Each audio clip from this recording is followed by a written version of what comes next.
High, আমি ইথিকা।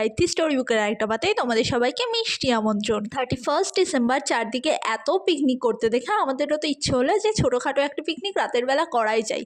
তো সেই অনুযায়ী পিকনিকের প্ল্যান ঠিক হলো। আর পিকনিকের মেনু ঠিক হওয়ার আগে আমরা 3 বান্ধবী মিলে কলা পাতা কাটতে চলে গিয়েছি, রাতে কলা পাতাই খাবো সেই জন্য। আর তারপর আমরা বাজারে চলে এসেছিলাম। বাজার করা হয়ে গেলে আমরা একটু লেবুও নিয়ে নিচ্ছিলাম, আর শেষে ফুচকা খেতে দাঁড়িয়েছিলাম 3 বান্ধবী অনেক দিন পরে।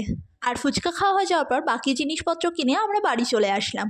আর বাড়ি এসেই তো পিকনিকের তোড়জোড় শুরু হয়ে গিয়েছে। সবাই মিলে জোর কদমে পিকনিকের তোড়জোড় চলছে এখানে। কেউ পেঁয়াজ রসুন ছাড়াচ্ছিল, কেউ স্যালাড কাটছিল। তো সবাই মিলে পিকনিক করার এটাই মজা, কোনো কাজই একা করতে হয় না, সবাই মিলে শেয়ার করে কাজ করলেই সব তাড়াতাড়ি হয়ে যায়।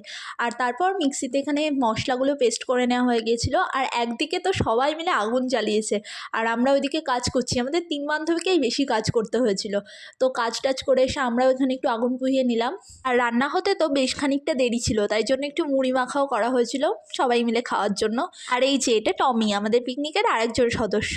আর এখানে সবাই মিলে হাসাহাসি করছিল যে পাঁপড়গুলোর সাইজ এত বড় বড় হয়েছে যে পাঁপড়গুলো দেখে মনে হচ্ছে পাঁপড় না পিঠে।